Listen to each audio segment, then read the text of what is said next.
Hello guys, you're welcome to the channel and to the tutorial series on how to build a RESTful API. So in the previous tutorial, I explained the step guide on how we implement the access and the refresh token. You can do it to check how I kind of itemize and explain how that step will be taken. So in this very tutorial, I will be creating the login endpoint where we generate the access token and the refresh token for the user. So quickly, I will go to my application on my VS Code editor for us to put this code into practice. Okay, now this is my code editor. We've already created the register endpoint where we register the user. And should in case you missed that part of the tutorial series, you can check that on my YouTube channel. Now we want to create the login route, and just like we listed here, the user will have to send in an email and password. So let me create the route. I'll say router.post. Let's give it the path of login. Okay, now I'll have to create an asynchronous JavaScript function that will receive those details. We have to make it asynchronous because we'll be doing some checking on our database using Mongoose, which we need to await that response because it's actually going to be a promise. So the function will be async request response. This is an arrow function. So within the function body, let's have the try catch, where we use the try part of the block to catch the success, and then any part that fails, we'll handle that on the catch. We'll catch that on the catch part of the block. So I put in the try catch block. And here, so the first thing I need to do is, get the email and the password from the user, which will be coming on the request body. So that we'll have to put it, and we can destructure that real quick. So I will say const email and then password. So this is coming from request.body. Okay, now after getting that real quick from the user, and then we can just go straight right ahead, to kind of check if this user exists in our database. If it's not in our database, we can send a response of user not register. Actually, for this part, I'm not kind of validating that from the body yet because I have that on my full CRUD tutorial where I made use of some validator, to validate and to make sure that the user is sending in those details. But for this very first tutorial, for this short tutorial, we'll just be skipping that part of it because I actually just want to speak on creating the refresh and the access token. That is the main target for this tutorial, for this very tutorial. So I will say const user is equal to await user instance dot. I'll do a fine one there because we're actually looking for the user with the email which is being passed from the request body. We want to get the user who is being passed from the request body, and if we successfully got the user, then we can go ahead. But first, let us do a quick check of if the user does not exist. So we'll say if no user, and then we can just return and break out at this very point by returning rest.send. Let us send a status code of let us send a status first. That is a 401 error, which means the user is not authorized, it's not in our database, and then we can send a message of user not registered. Okay, so if that is not the case, that is the user is in our database. Let's quickly get his ID. So const ID equal user dot underscore ID. Now Mongoose usually store the ID variable on the user model with an underscore. So that's why we're passing it that way. So we've gotten the user ID. We actually want to make use of the ID to to generate the token for this very user. It's actually not uh, very good to use the email or some other details of the user for security reasons because the token can be compromised. It can be sent to some kind of places and that can kind of expose this information. So we'll be using the ID because these are just some randomly generated string by our Mongoose database. So it's only just useful on our platform. So that's why we're using the ID to generate the user token. So um, let's declare those variables first. Let's refresh token and then uh, let's just declare that as an empty string and access token. Let's also declare that as an empty string as well. Okay, I can put in a comma here so that won't show me the error red line we've seen over there. Okay, now after successfully getting the user, the next line of action is for us, to use JWT to generate this token. Now, for you to generate a token for a user using JWT JSON Web Token package, we actually need to pass in, majorly, we need to pass in two items.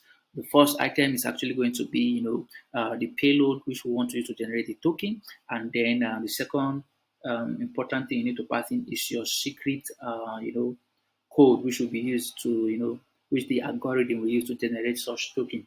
And it is very, very important, you make this private because that will be used to, to verify the token, to kind of validate the token, also gets also other important information about the token.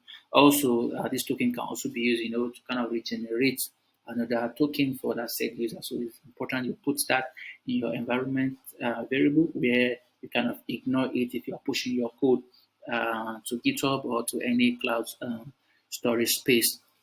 So I will can then say refresh token is equal to JWT dot sign.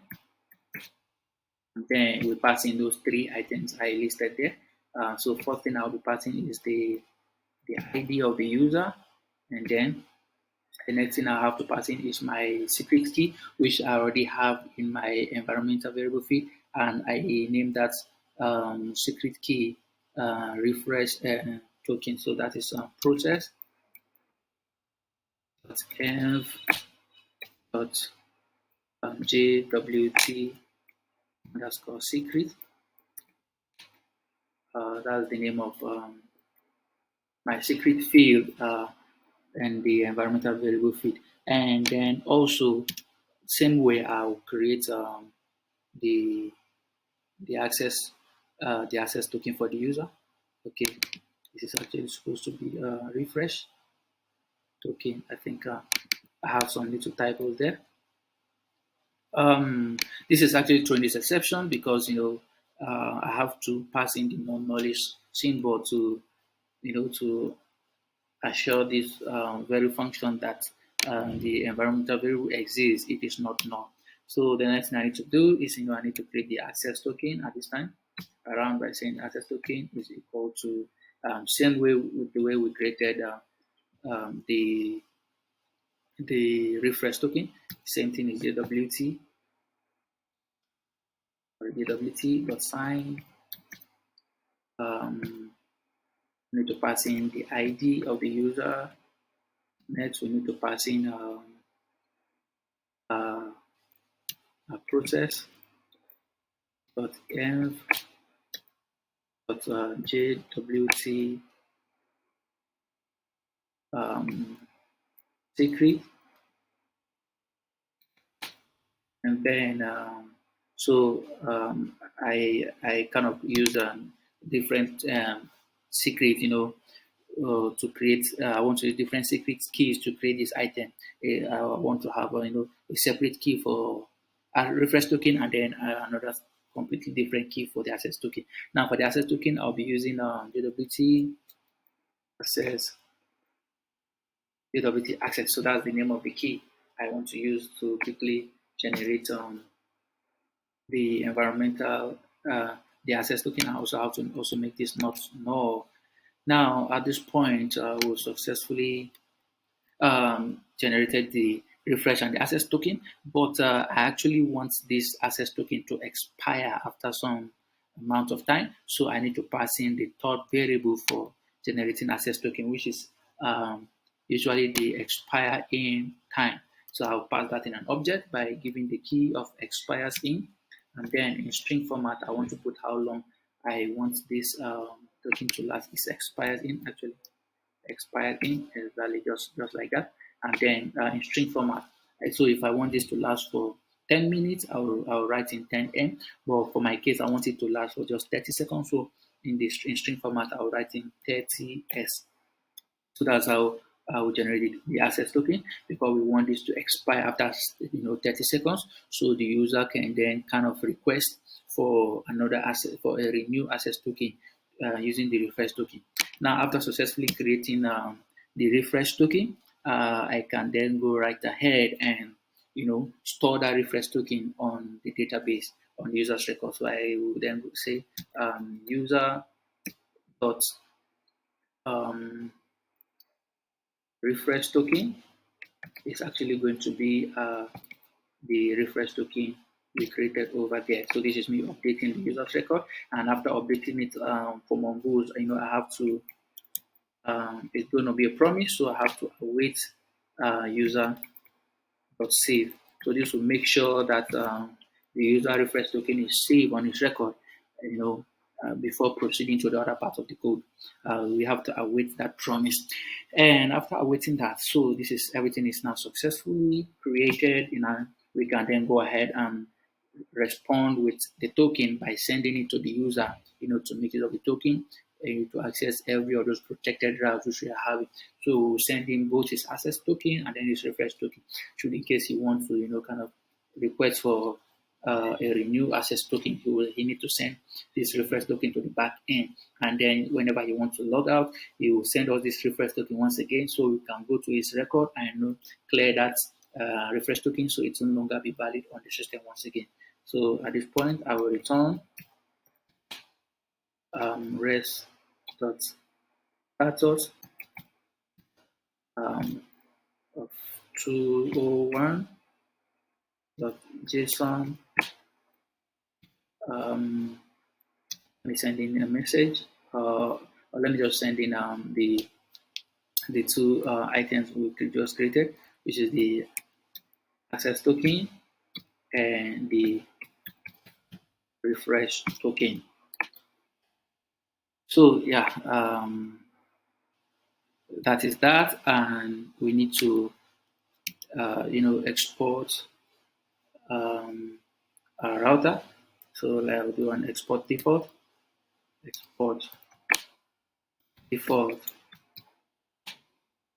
router.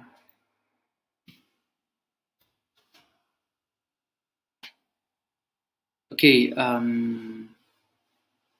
so I have a red underline error here telling me that the property find one does not exist of type user instance. Oh, that's the error over there. It's actually this user instance, not the one that was auto generated from this Twilio lib.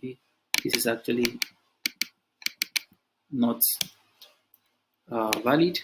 So and also we don't need this. This is actually also not important. So we've created our access token and refresh token. So quickly I will go to Postman so we can we can test these tokens provided and see the result of the code. So I'll have to start my server by running yarn on my terminal. So while the server is coming up, I'll go to Postman and try to register the user and log in and get the token. So while the server is coming up and the postman itself is also coming up. Okay, our server is now up and running, and I can quickly go to my postman. Okay, good. So I have an endpoint here, which is for registering a user, and I'm just sending the name, the phone number, the email, and the password to register this user. So let me click on that. Okay, good. Now we have successfully registered this user. So let's get those details and try to log in this very user real quick and get our access token and our refresh token at the same time. Okay, so this is the email and the password I was just registered, and then I want to log in this user so we can get those details real quick um, as I just showed you on the code. Okay, good. Now this is successfully logged in, and this is the user's access token, and this is his refresh token. In the next tutorial, I will show you how the user can request for uh, a newly generated access token, and then using his refresh token just as we have here on the board. So at this point, we've successfully implemented the endpoint number one. And in the next tutorial, we'll look at how we can kind of request for regenerated token, and then we'll see how the process is being implemented on the backend. Thank you very much for watching, and do feel free to subscribe, like the video, comment, and also share. Also, you can get the link to the code on the description below, and see you in the next tutorial.